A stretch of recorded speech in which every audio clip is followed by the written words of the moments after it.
are off. Hello, my name is Brad Bodnar-Chuck, and welcome to the Half a Dozen Hospitality Podcast, where we discuss everything hospitality, from the food on the plate to the teams that make it happen and the community that drives this industry forward. On this podcast, we sit down and chat with some of the most exciting, inspiring, and innovative minds that make up one of the most dynamic industries that there is today.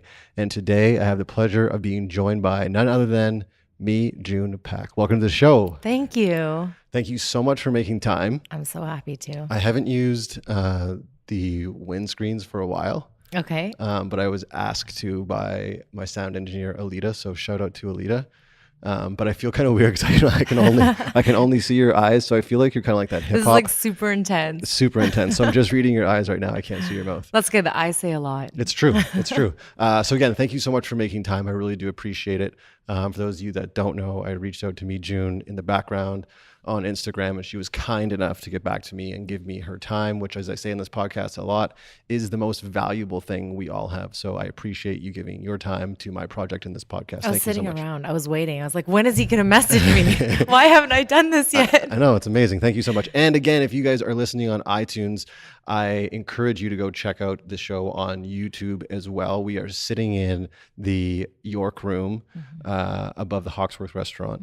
And I'm learning more and more that Mijune is someone you want to know in this city because she offered up somehow her ability to get into any room in the city, and she was able to pull this off for us. It was either this or record in our condo with my 4-month-old potentially crying baby. So thank you for coming through in the clutch. My pleasure. I'm so happy to.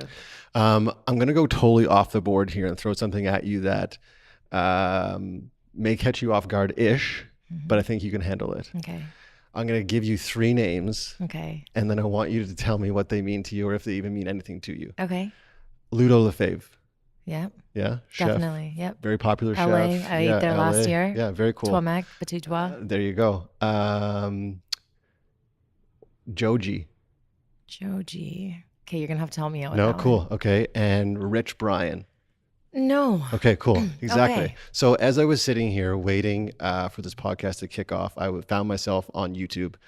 And unfortunately, YouTube for me can be a big black hole. Follow me here. I want to talk to you about food and media and food and media today. Totally.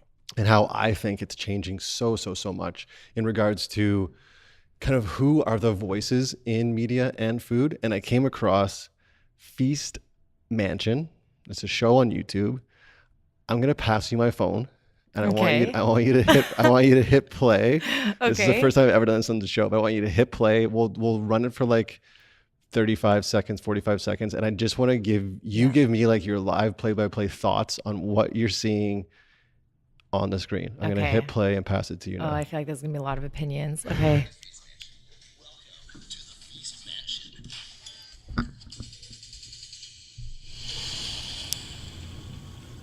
Yo, what up? This is Rich Brian. It's Jody. And we're back at Feast Mansion.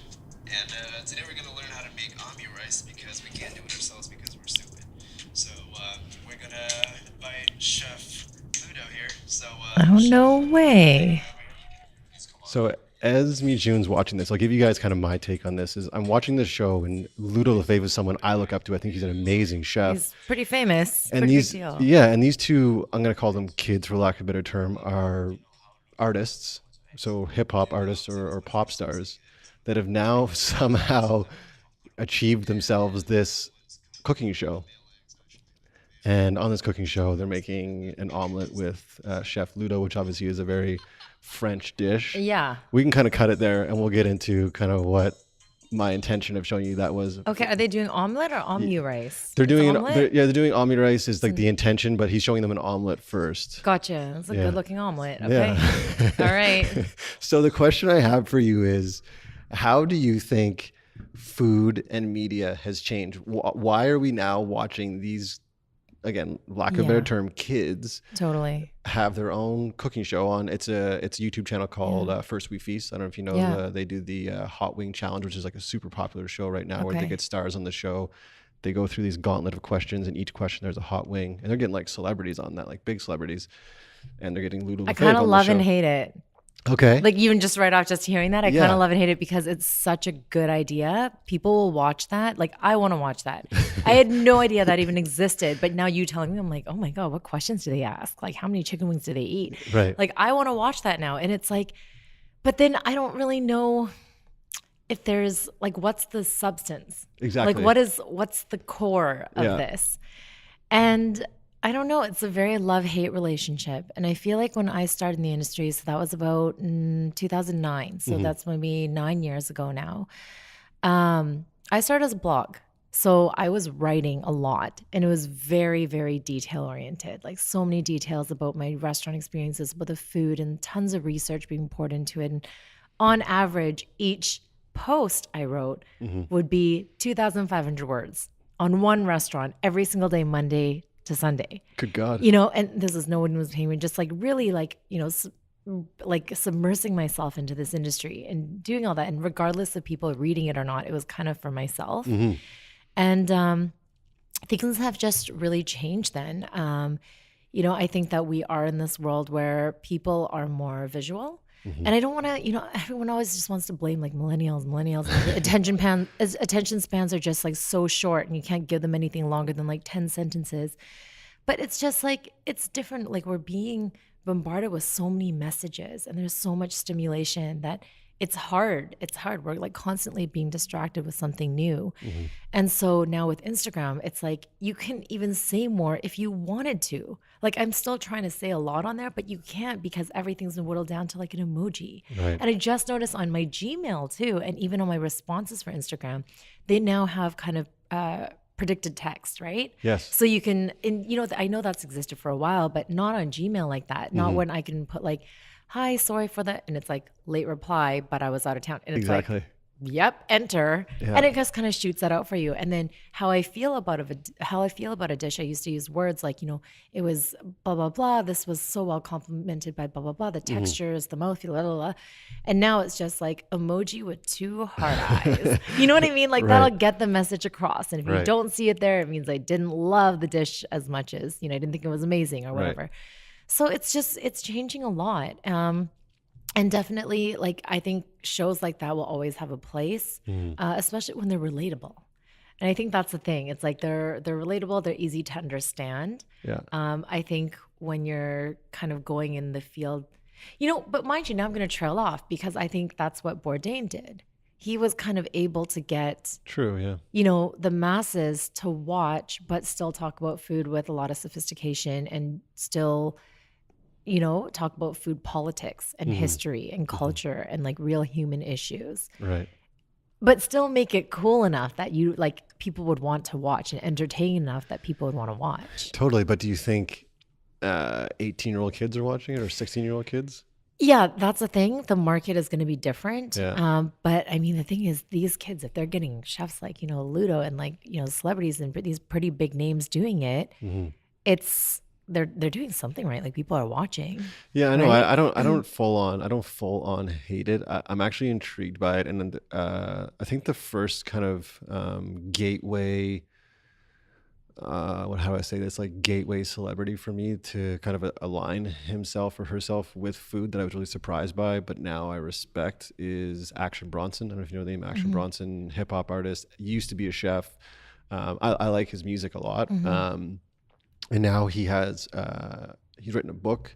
His big thing was, pardon my language, his big thing was called Fuck That's Delicious on the Vice Network. That then developed into a book. So the guy has a food book, and now he has, it's called The Untitled Action Bronson Show. Google it, check it out on YouTube, where he has celebrity chefs come on and he's just asking whatever he wants to ask, doing whatever he wants to do. He's drinking, he's getting high.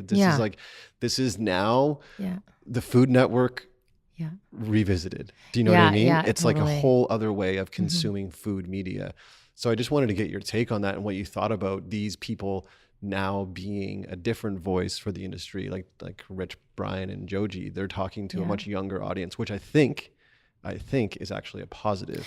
Because they're reaching this audience and maybe they're intriguing people to maybe either try cooking an omelet or working in a restaurant or supporting the industry more, those things I think are an extreme positive. What are your thoughts on Exactly. that? I totally agree with you there. Like, as much as, I didn't see the full video Yes. of it. Yeah. So just like in general, I'm glad that no matter what it is, it's still encouraging people to look at food and to be Exactly. interested in food. And, exactly what you said, they're still showing people how to make recipes, right? Right. So it's still building a food community. Yeah. And I think that's how people felt also with like cooking shows. It's like cooking shows maybe, 20 years ago were real cooking shows.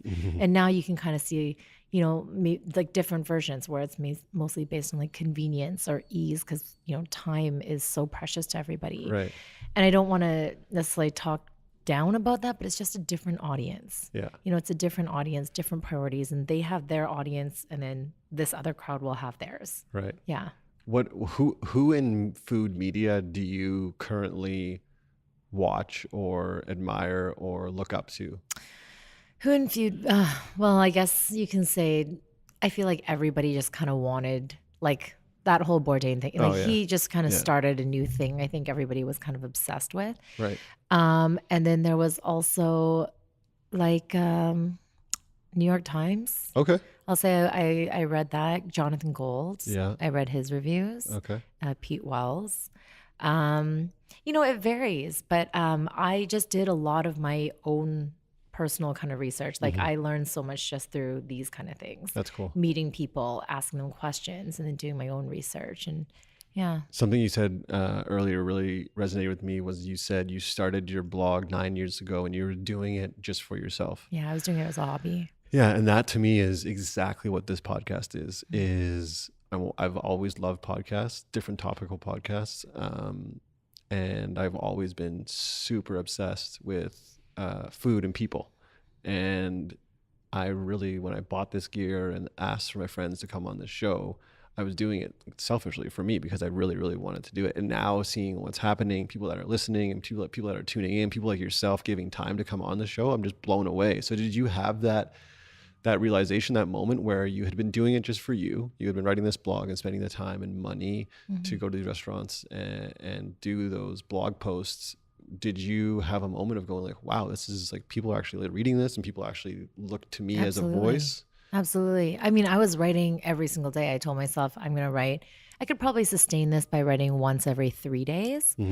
And then I literally got addicted to it off of day one and then just started doing it every single day and I couldn't stop. Right. And then I put like a stat counter on the blog to see how many people are visiting in a day. Okay. And then it, starts off on like 5, which is like your friends and whatnot. And then it's like 10 and 50. And then you start to see like, okay, people are actually reading this. And then you start getting your comments and then restaurant invites. And then, I had no idea what it was going to grow into. I really didn't. And of course, like, yeah, there's a bit of me that's, a dreamer, but also I'm realistic, right? Of just the chances of this turning into something was slim to none.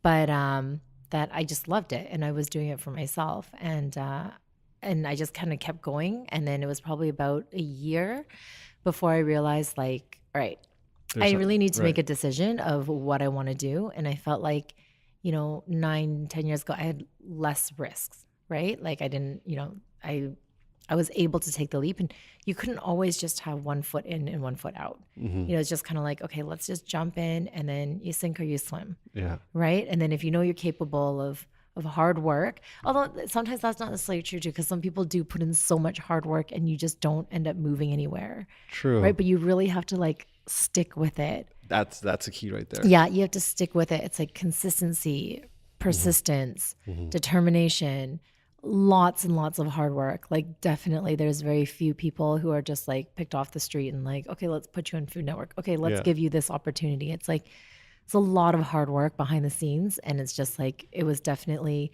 not a sudden, oh, okay. Didn't just happen. It didn't just happen. It was not like a one night success thing. Yeah, no, that again resonates with me a lot. It is hard work. And I think those people that are listening that maybe doing something like you started off doing, maybe they have a food blog or they have a food podcast, whatever it might be, and they feel like they haven't gotten their kudos that they deserve. All I say to you is just like, keep doing it. And if that is why you're doing it, then maybe question why you're doing it. Like if you're doing it to get onto the Food Network, maybe like pump your brakes a bit, but that's what you want to do it. But like you said, consistency is key, especially now. Again, what you said earlier, there's so much noise in this space. There's so many people, companies, people, just things fighting for our attention, that you have to be super, super consistent. I know for me in this podcast, it has proven to serve me very well that I put out a podcast every single week on the same day.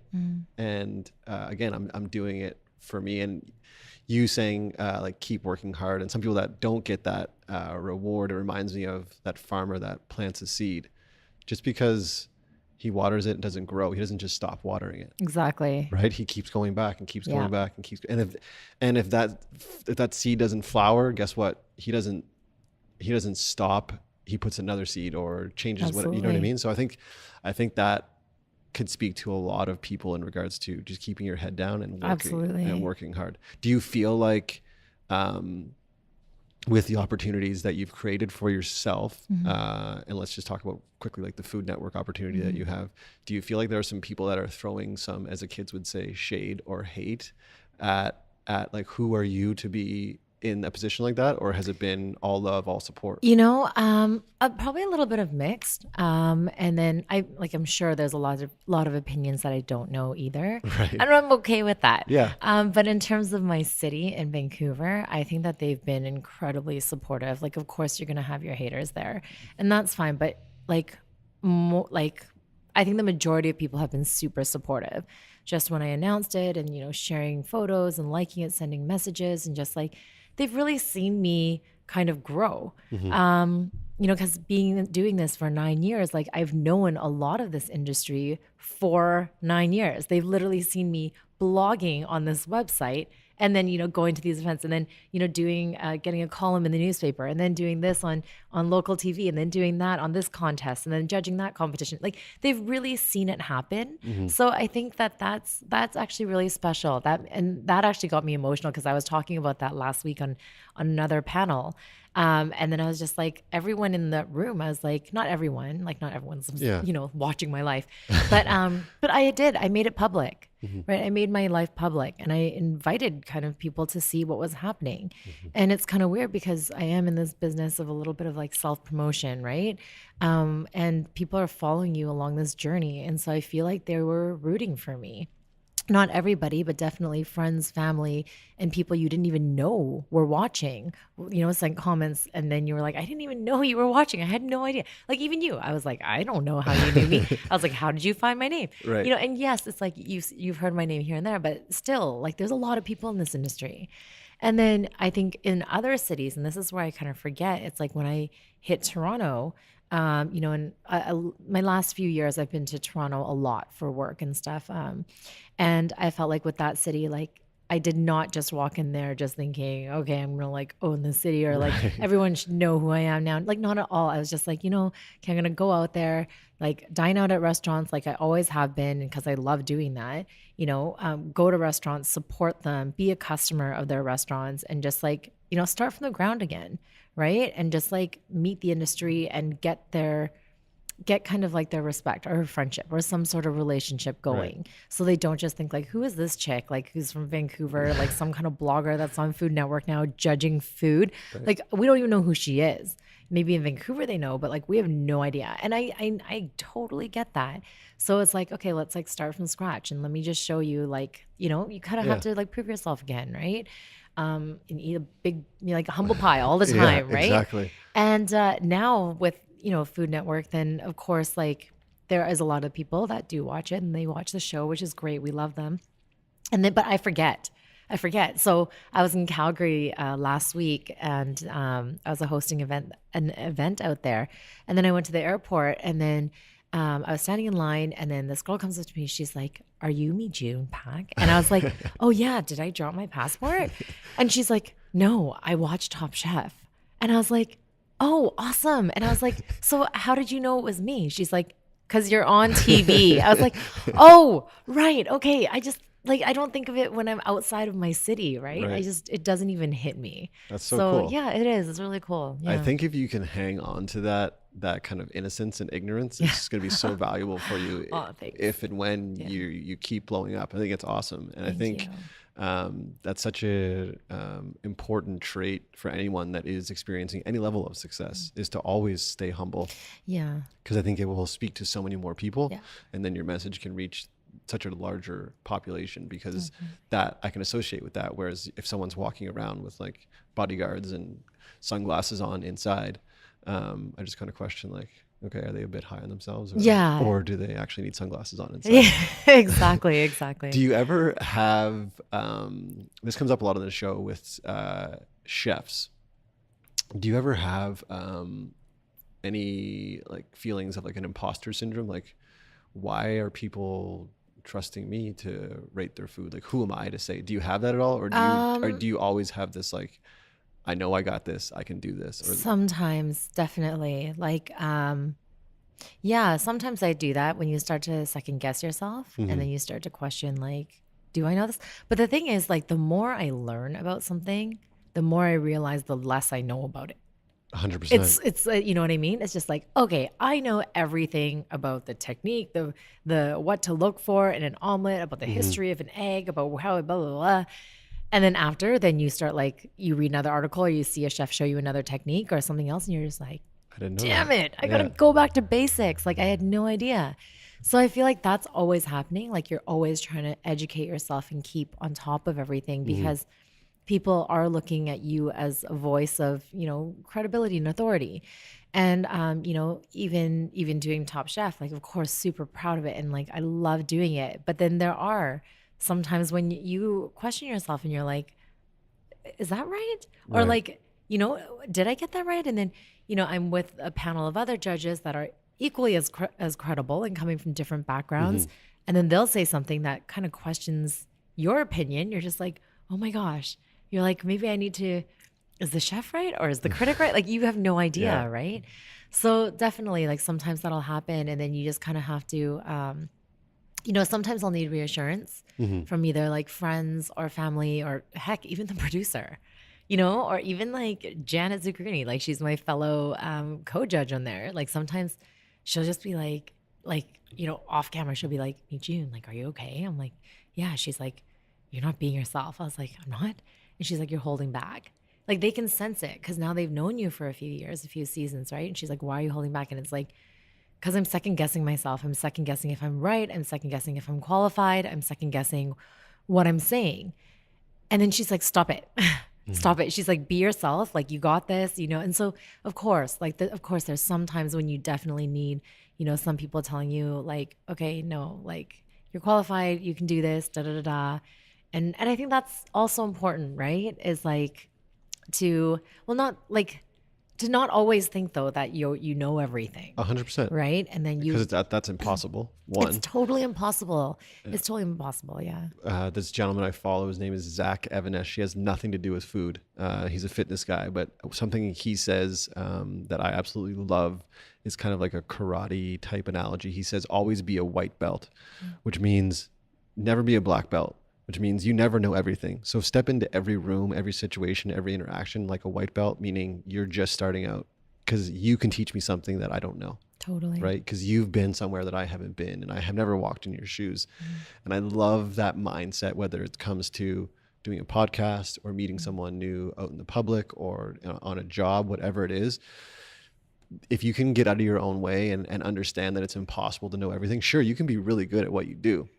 Like, I can be a great restaurant consultant. You can be a great food critic, but there's something out there that another restaurant consultant can teach me, and another food critic can probably teach you, or Oh, a chef for can teach you. sure. Do you know what I mean? And I Absolutely. think, again, going back to that point you made about eating humble pie, I think it's such a accurate statement. The more you can hang on to that, the more I think personally, you'll be able to reach such a broader audience because it's real.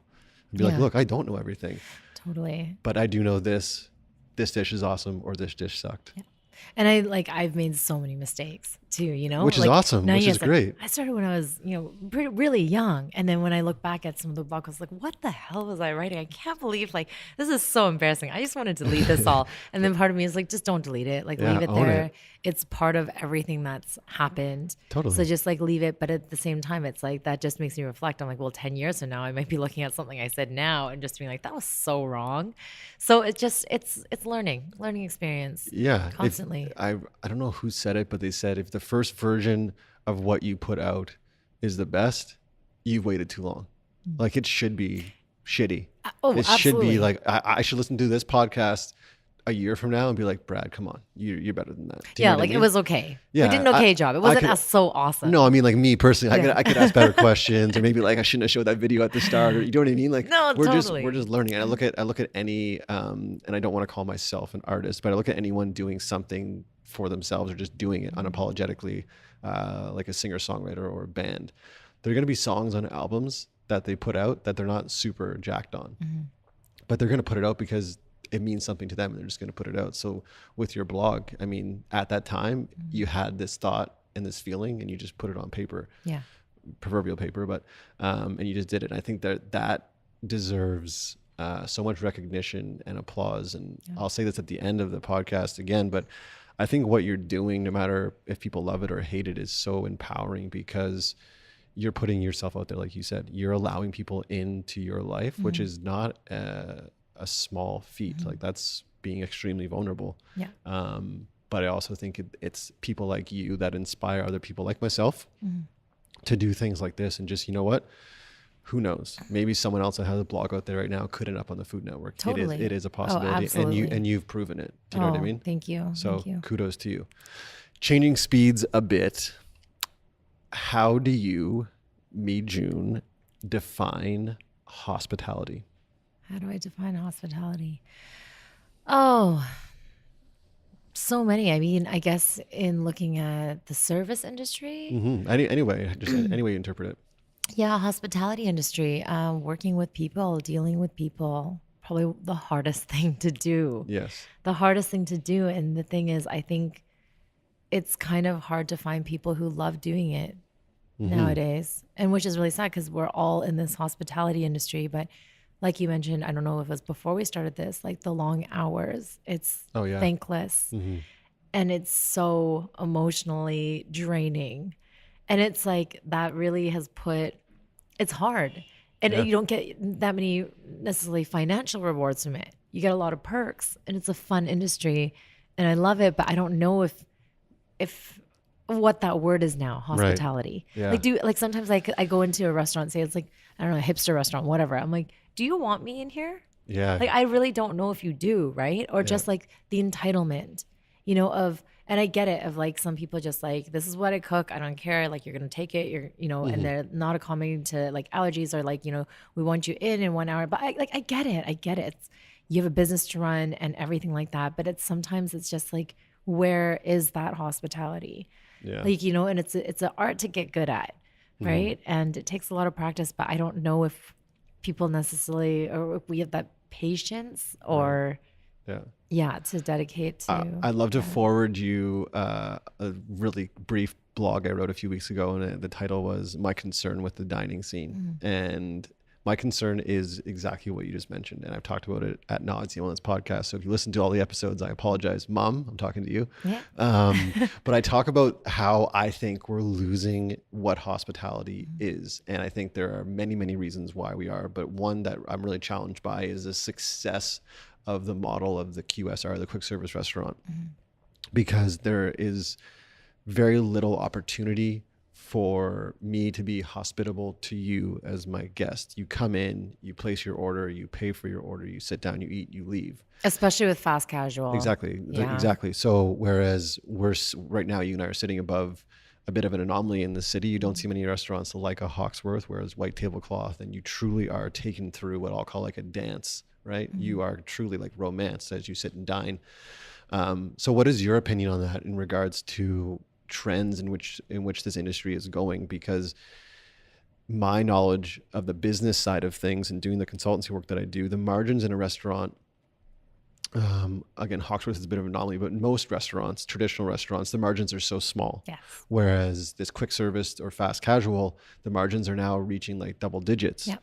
So it's more attractive if I'm the business owner to kind of adopt that business model. But then I personally think we, the consumers, are suffering because we're not getting that same interaction. So I'm afraid that my daughter, who's 4 months old now, when she's my age at 36, her idea of hospitality and her idea of dining is going to be completely different. Absolutely. I think we're channeling each other in this, actually.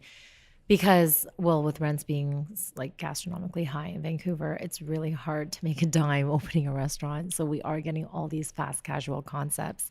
And not to say like they're not good, they're fine, but I do miss restaurants. I miss a restaurant, where I can sit down and the tables and the service and everything. I like that. That's what I grew up with, right? Things are going to be changing, of course, and even turning into more automated stuff where you don't even really have to deal with anybody. Yeah. And I think that's just what it's going to be. I'm not sure what's going to happen to the hospitality industry. Like, of course, we're always going to have, restaurants like Hawksworth or fine dining restaurants that need that's not going to go away, but it's definitely going to change. It's going to change for sure. Yeah. Yeah. It's scary to me. And I would love for someone to either tweet me or message me or come on the show and educate me on how they see it being different than where it's going. I think of restaurants like Burdock and Co. or Campagnolo or Fable or all these restaurants that I think are great restaurants, but they're not struggling. I don't want to say they're struggling, but they're challenged right now because food's not getting cheaper to produce, right? But you and I and the general population aren't going to spend $55 on a piece of halibut. We're only going to spend maybe 25 or 30, like I said with Trevor Bird a few episodes ago. So we're just very challenged in this industry. So I'm hopeful that there will be a sea change, but I don't know what that's going to look like. And if like you said, if the reality is just, hey, 5 years from now, it's all going to be fast casual. And that's just the reality that the next generation will associate with being dining out. It just looks a lot different. Speaking of that, best restaurant that you've eaten at in the last 5 days? 5 days. Oh, I did a lot in 5 days. Where was I? Damn. Yeah. Should I say a day? Last day? Last day. Let's see. Okay, so and this week is a good eating week. So yesterday I was at Miku. Okay. They're celebrating their 10th anniversary. Shout out to Miku. Yeah, it's Congratulations. crazy. Congratulations to Miku. Tonight I'm at Hawksworth. Yes.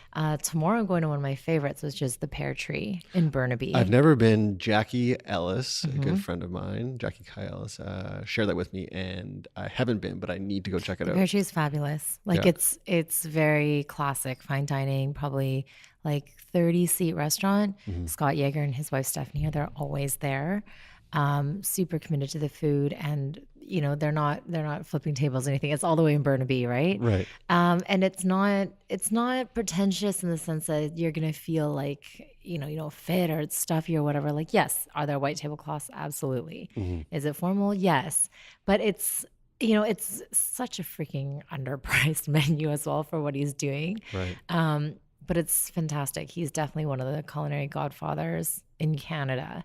And so it's kind of sad that not many people really know about him. They know about him in the industry and maybe in the neighborhood, but I don't think, the newer generation knows about them as much. Let's get him on the podcast. Yeah, Scott, come out here.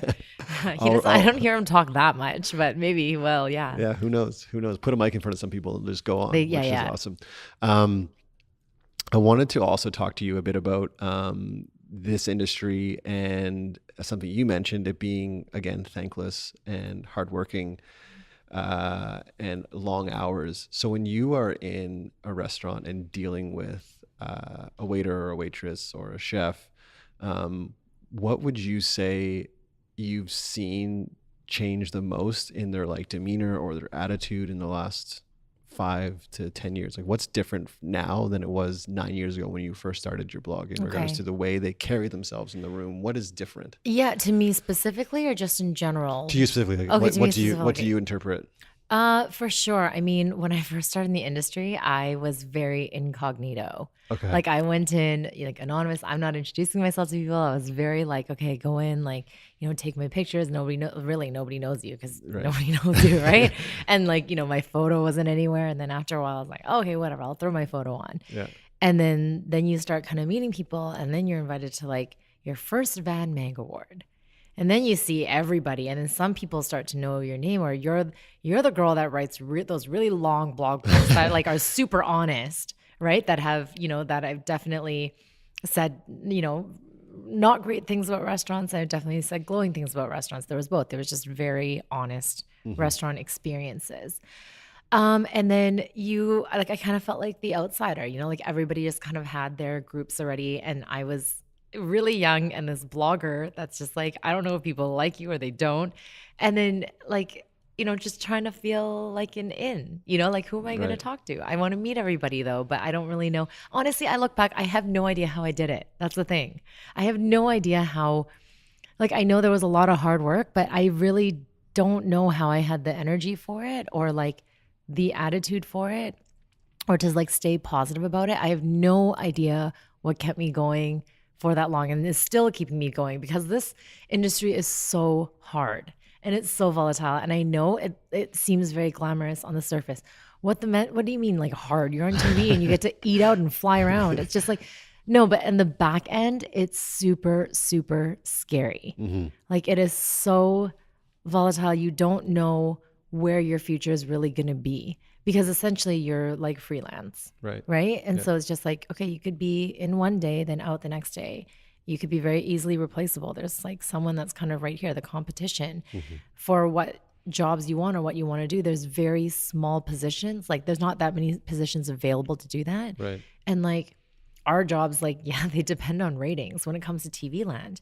And then, most people on the show, they have their restaurants, they have other things. This is not their main thing.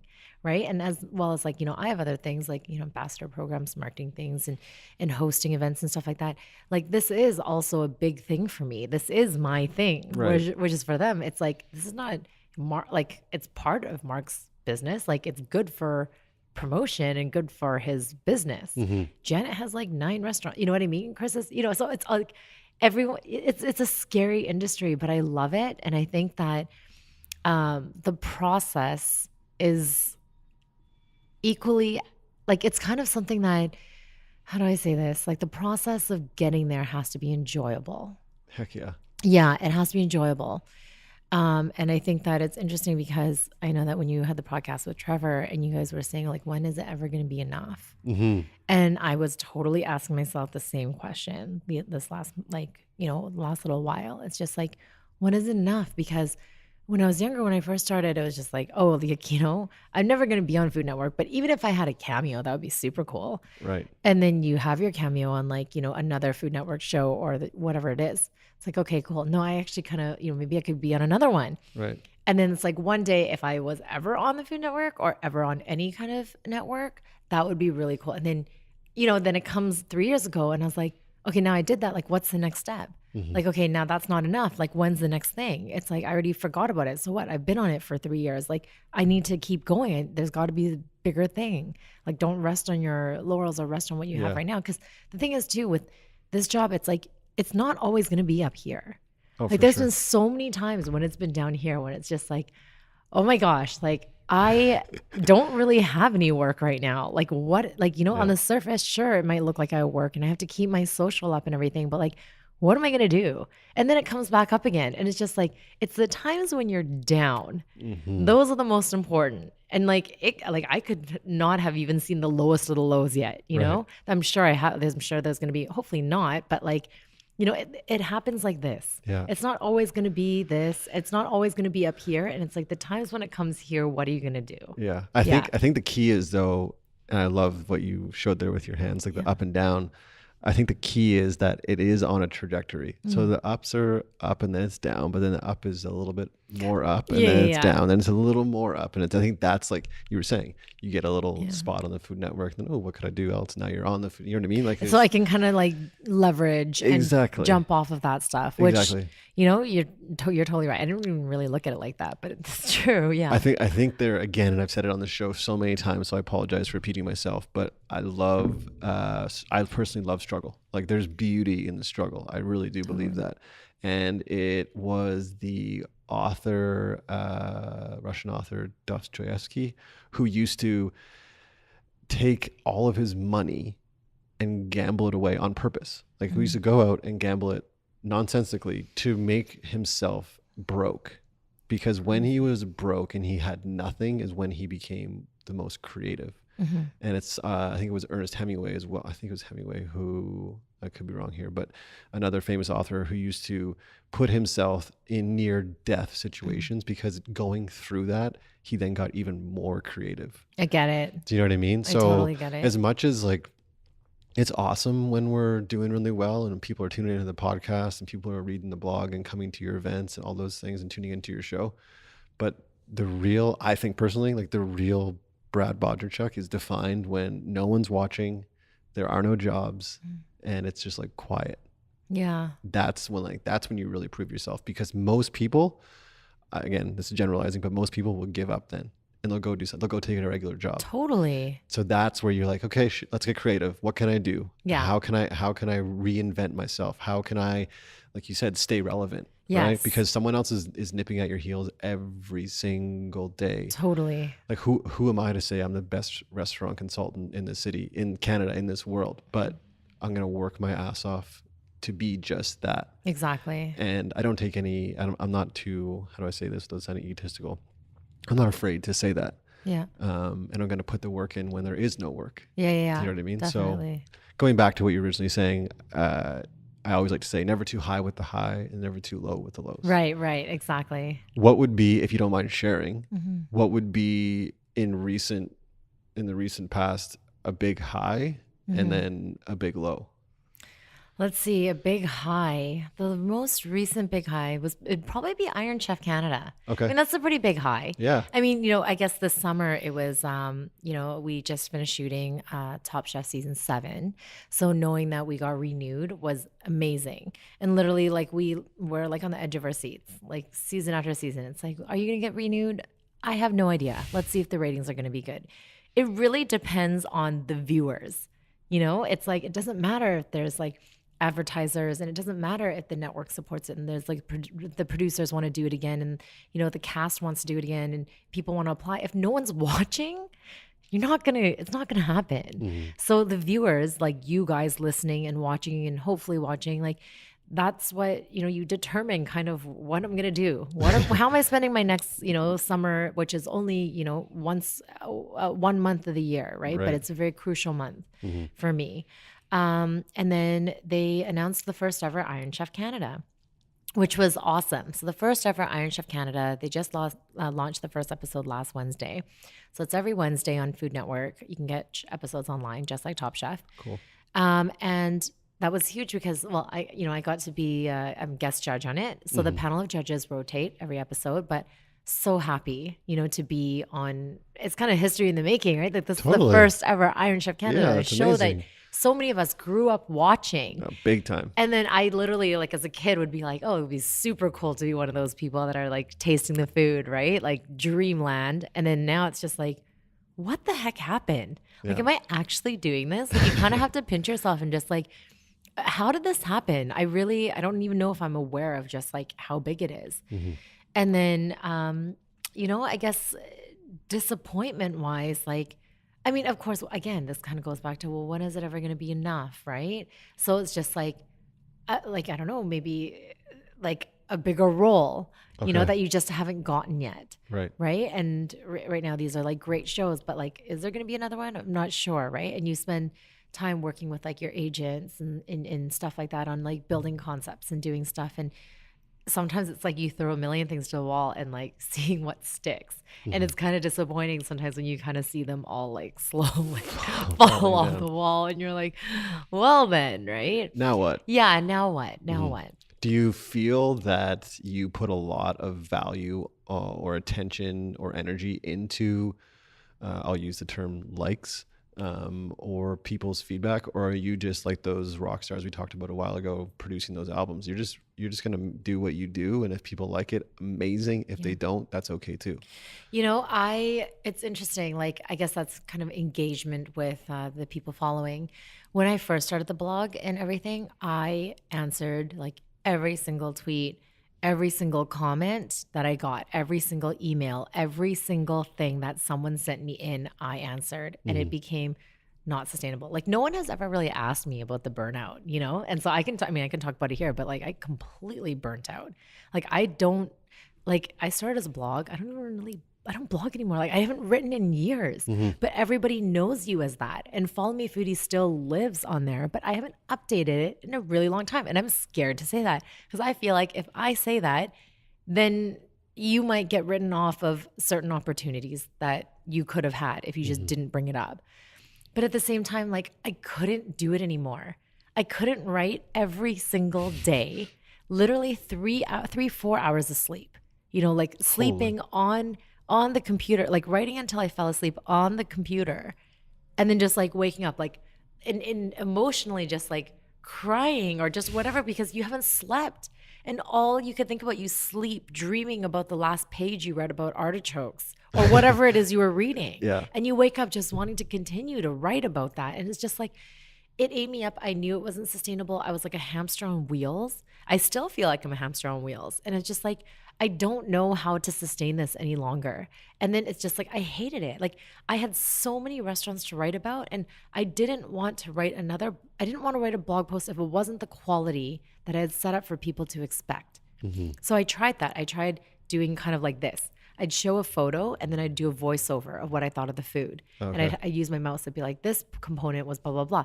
Because so much faster than actually writing, right? And then people would look at it and be like, oh, it's just not the same. I was like, and then the pressure is just like, I can't. And because then you develop this reputation for this is the most detail-oriented, arguably the most detail-oriented person that talks about food, that writes the history of every single component and ingredient. So if I ever said anything less than 2 sentences about a dish or a component, I'd be like, you copped out. Right. You could have written more. And that's why the blog post got so long. Because I was doing so much research and I feel like there was an expectation set up now that when people come to this blog post or when people are listening, they're going to get a very thorough, I don't hate saying review, but like a very thorough look at what to expect from this restaurant and really hear her opinion. And then I'd also be like, well, compared to this dish, and this dish. And then I'd link back to those blog posts. I liked it more than this. Like it was just so much. And then I couldn't handle that pressure anymore. And I just stopped. I completely stopped and I hated it. And I couldn't even get myself to write another one. And I was dining out so much and traveling so much that I had so many restaurants to write about that I forgot what that one was like. I used to go in every single restaurant with a notebook. In the early days, people are going to remember this when they see I'd have a notebook and I'd write every single bite. I'd write it down and I'd fill up like one of those moleskin books in maybe like a month in the next book. I'd write so much and then I don't want to do it anymore. Like this is totally ruining it for me. And I couldn't. And I just completely stopped and was like, what now? What now? And then when I decided to, kick into the Instagram because I saw that's where everything was going to, and I was late on that, I was like, let's simplify. And I'm not going to do what I did because I couldn't sustain that. I couldn't sustain writing that many words and it was too hard. Let's do picture and description. Let's water the whole thing down, right? And I did that because, well, the other people do it and they have like tons of followers. So I did picture, description, post. People would comment, not even replying because I don't want to set up the expectation that I'm going to reply to everything. Okay. And then the engagement does not move. You are not getting followers. Yeah. People are not commenting. You are not engaging. And I was like, okay, then you learn the Instagram algorithm and the fact that like you need to engage with people who are reading your stuff and who are commenting. They want to know that there's a personality behind there. And then I started to realize it was not necessarily the review or the experience of the restaurant they really cared about. It was actually not for everybody. For some people, sure, it was that reason. But for some people, it was really the personality. Yeah, 100%. It was totally, they wanted to like talk to me. Yeah. Right? Like when they're in work, during lunch break or whatever. And I wrote very conversationally. They just wanted to know and they felt like they had kind of like they knew me. Yeah. Right? And so it's just like, then I went back to start. Now I do it. Now I reply back to like every single comment, every single email for as long as I can. Right? I try to do that every single DM and da-da-da. And now I'm kind of going back to that, but it's hard to find that balance. And I haven't figured it out yet. Right.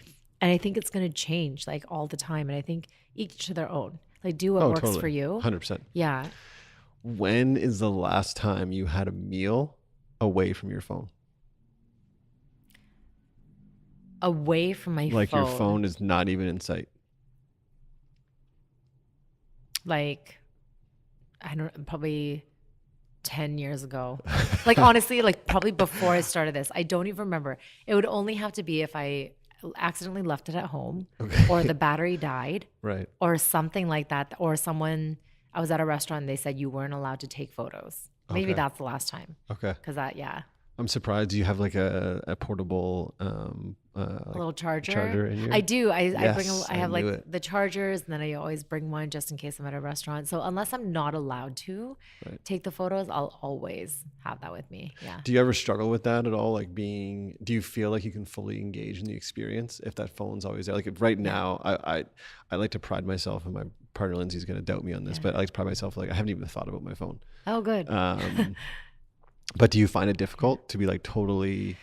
It actually kind of gives me anxiety when I'm not allowed to take the photo or when I'm not allowed to use the phone and stuff like that. It kind of makes me, I'm not at ease and I don't feel like I'm more with my company. Right. But what did make me feel at ease and not with is not having to write in a notebook. Okay. That I actually feel like, oh, like I did that again every single day, but you had to pay your dues. Yep. So it's like that was part of the business.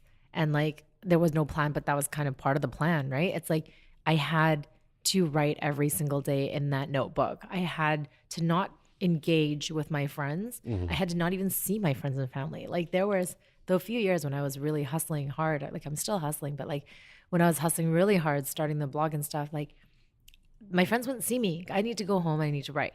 Right. I need to write and you just won't see me. And when we're going out to eat, I won't talk to any of you guys. I'm just going to be writing. Like I'll be here, but I'm not going to really be here. And thank God they were so supportive and understanding that it was okay with them. And now just like not having to write, I'm just like, oh, thank God. Yeah. Thank God I can just like kind of do this, right? Yeah. And then, but then so sometimes I'll still do a little voice recording at the end if I feel like there's something I really have to say about Like it. a voice memo. Yeah, a little voice memo of just like, all right, like, FYI, I really like this dish or whatever, just to remind myself. Right. Yeah. Cool. This is called the Half a Dozen Hospitality Podcast. So I have for you, Mijune, the half a dozen have-tos. Now I haven't prompted you on this. Okay. So I always allow for my guests to like bail out if they need to bail out after a couple. I don't bail out. Let's do it. So I need from you 1 to 6. So you can go with 1, you can go with half a dozen of your personal Mijune's have-tos. Stay with me here. Something you've done in your life that you've experienced that you want for the listeners to experience, whether it's food related or not, a book you've read, a trip you've taken, a meal you've had, an album you've purchased, a piece of art you've stared at, whatever it is, something that you have done, 1 to 6 things that you have done that others have to do. Have to do. Okay. 1 to 6, right? So there's not in particular order. No order, and it can be literally about anything. It can be a purse. It can be a piece just of something jewelry. that something has to do or experience. You're like, I want you guys to try this. Yeah. Yeah. I want someone to experience job satisfaction. Love it. Bam. It exists. Yeah, bam. Loving your job exists. Yes, it does. And I feel like so many people, hate their jobs. And I get it. It's a luxury to love what you do. But I really want everyone to experience loving what they do. And mind you, like I said, with my job, like as much as I love it, there's been really hard times. It's an emotion. There's really sad times. There's really tough times. But on the whole, like I love it. And I really couldn't imagine myself doing anything else. I could, but I really don't want to. Right. So job satisfaction, definitely. Cool. That's a great one. Another thing is not being afraid of vulnerability. I think that took me a really long time to experience how powerful vulnerability is. Just being human, like, being able to just open up or share really personal thoughts. I think there's a lot of power in that. Oh God. And not to use it as a power move or anything, but just like relatability and just being human. I think that's a big one. I'm going to end up using all these, like, I tend to be a thinker. I'm a thinker, right? So we could do a really long podcast then. Exactly. I love thinking. Exactly. And just to never stop learning, like what we just kind of discussed throughout this whole thing. It's just like, it's such a journey. And if you think you know it all, it's like that's the end of it. Exactly. You know, that's the end because you're never going to know it all. No, So impossible. it's impossible. Yeah. So that's 3. Those are 3 great ones. Oh, thank you. Yeah, Yeah. I'll give you 3 there. So I have 3 more, right? If you can, yeah. Yeah, for sure. The importance of, I'm a very family oriented person. Okay. So just being appreciative of that. And it can be hard because when I grew up in an Asian family and they were pretty, not super traditional, but definitely starting a blog was like, what the hell are you doing? Like, did you mean a lawyer? You know what I mean? Like Right. it's not the path that most Asian kids in, a more traditional family would be encouraged to do. Cause it's not stable. It's not secure. Right. And, yeah. And just like, I get where they were coming from at that point was like, they're watching out for you. They're trying to do like, trying to guide you to what's best and stuff like that. And they're worried. But I totally understand that. But definitely like really valuing that relationship. And there's no way I could do what they did without having their support now. And I knew like it took a while, but just really valuing that. And sometimes I have to just step back and look like, okay, like you might be upset about this or I haven't achieved this career wise, but like, at least you still have the core of what makes you you, right? Of who's helped you and stuff. That's a big one, never losing sight of that. Another thing is, what do people have to experience? Travel. Okay. Huge. Travel is such a huge part of my life. And I know this is another thing it's kind of a luxury, right? It's like, I get not everyone can afford to do it or whatnot, but just experiencing, you don't even have to go far, right? But just, I don't know, it kind of channels a little bit into the theory of yes. You know what I mean? Just being open to new opportunities and new places and new things. I feel travel is probably how I gained a lot of my experience in this industry, and to be able to speak about food. That's been a big thing. I didn't get into the industry, not necessarily like, oh, I love to eat, which everyone always says. I got into this, I love to eat, right? I get it. Everyone, we have to eat, Exactly. right? But I really got into this also because of the relationship between food and culture. That was really important to me, is that I learned to relate to people through food because everyone has to eat. And I learned about their culture through that method. So cool. Yeah. So I thought that was really, that's definitely travel is a big part. And lastly, what's a big one? Don't change. It's hard. Okay. It's hard. Yeah. Like it's hard to not change, and we all will. Like obviously it's good change if they're positive, self-improvement, all of that I'm huge on. But in terms of like kind of staying grounded at the same time and keeping the people who have known you from the beginning around, right? As well as making always room for new friends and whatnot. But like that's a big thing, right? And I get it. It's like, there's no way Beyonce can walk without her security guards. Oh, for right? sure. Yeah. And like, there's a point where, you are going to have to change here and there, but just like, but the core. At the core, 100% I agree. Yeah. Yeah. And I kind of don't really think people do change that much anyways, though. I really kind of do think you really are who you are. True. Does that make sense? Like, yeah, no, for sure. Yeah. But I think at times we probably wear different masks Absolutely. for certain reasons, and that's fair. And that's Absolutely. Everyone's trying to just do the best they can with what they have. Yeah. Definitely. Well done. You got 6, which is I actually think probably a record. Most Really? people, yeah. Was it fast? No, Did I it's win? great. I don't think, you definitely won because you I'm got so 6. competitive. But Is there a prize? There is a prize. It's dinner at Hawksworth tonight. Yes, amazing. The last one I had for you was same kind of idea, but it's the half a dozen haven't yets. So kind of like a bucket list. Oh, things my you haven't gosh. experienced yet that you want to experience. So Maybe it can also be again. superficial. That's all right. Do it. Things that I haven't experienced yet. Okay, something I haven't experienced. I haven't experienced a product. I don't have a product. I want a product. Oh, cool. I don't know what product that's going to be.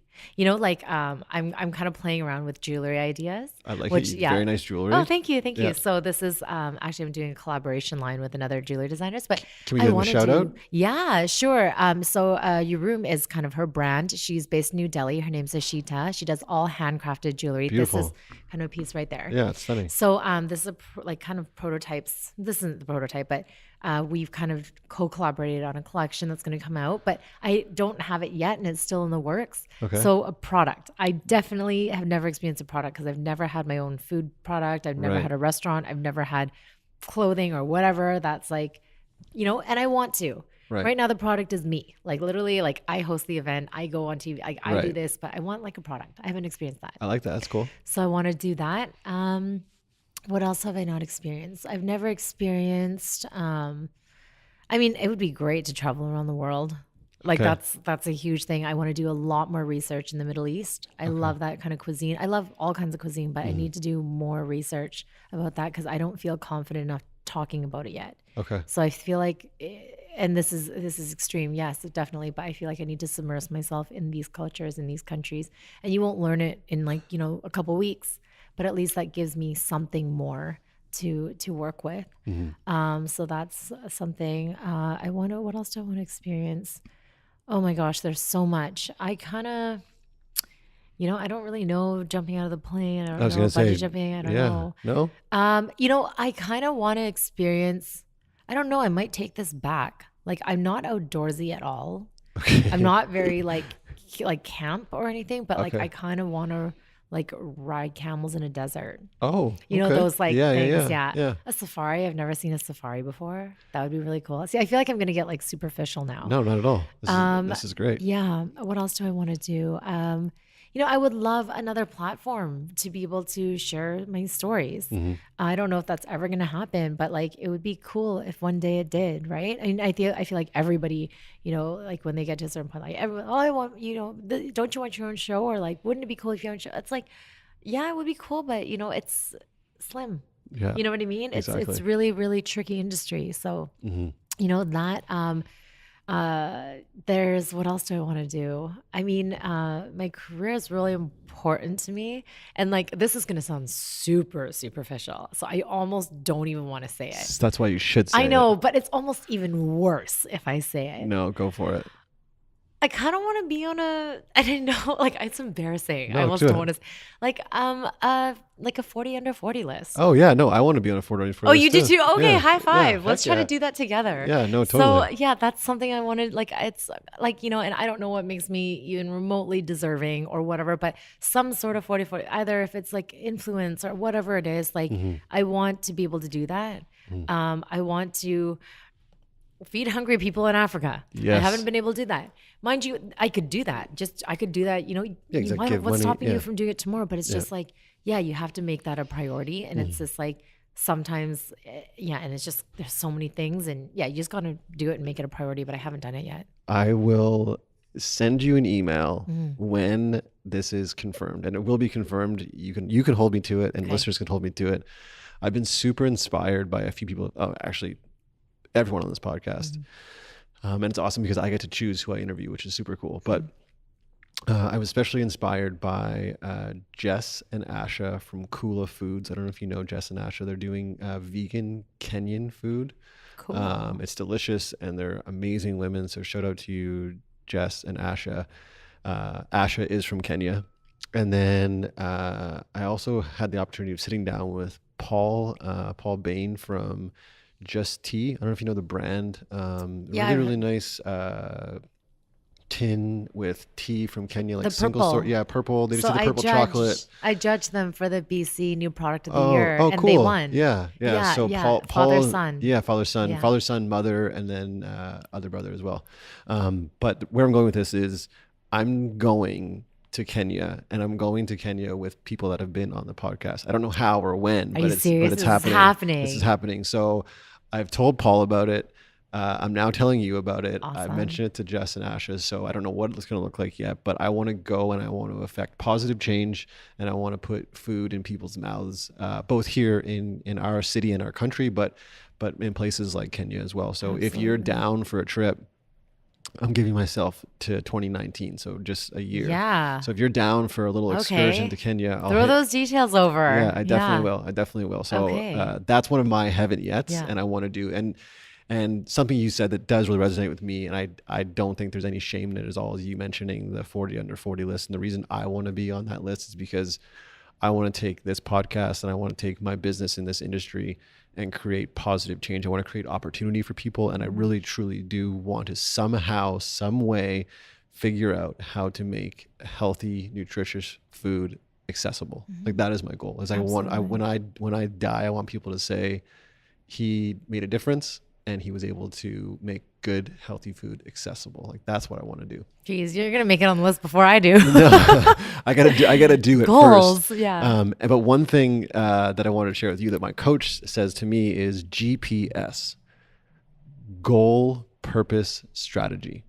So a lot of people, when they set a goal like I want to be on the 40 under 40 list, or I want to have a product, if you said that to one of your friends, you'd be like, okay, well, how are you going to do that? And the response to that should be, I don't know. First, I define the goal. Then I define the purpose. Like, why am I doing it? Why am I? And then the strategy will come from that.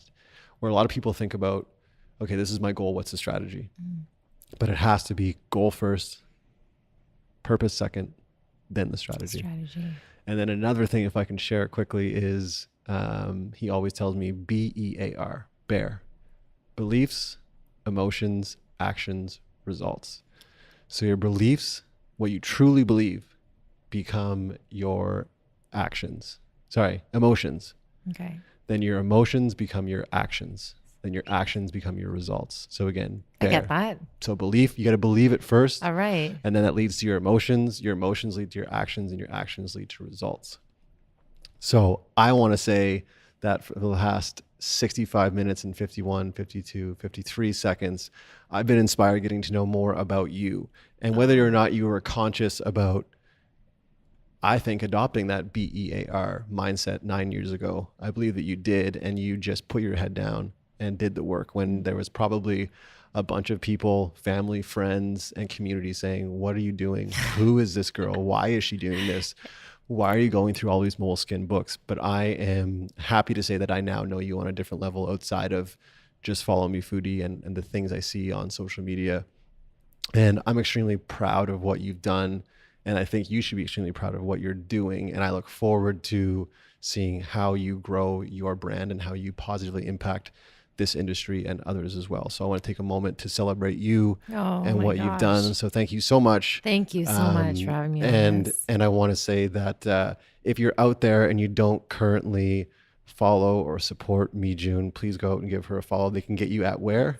At Mijune Pak. And so it's my name, MIJUNEPAK on Instagram. Amazing. And then Follow Me Foodie on Twitter. And then you can find me on Facebook too. Very cool. Yeah, thank you. Any parting words for the listeners? Any inspiring words? Anything you want to share before we send it off?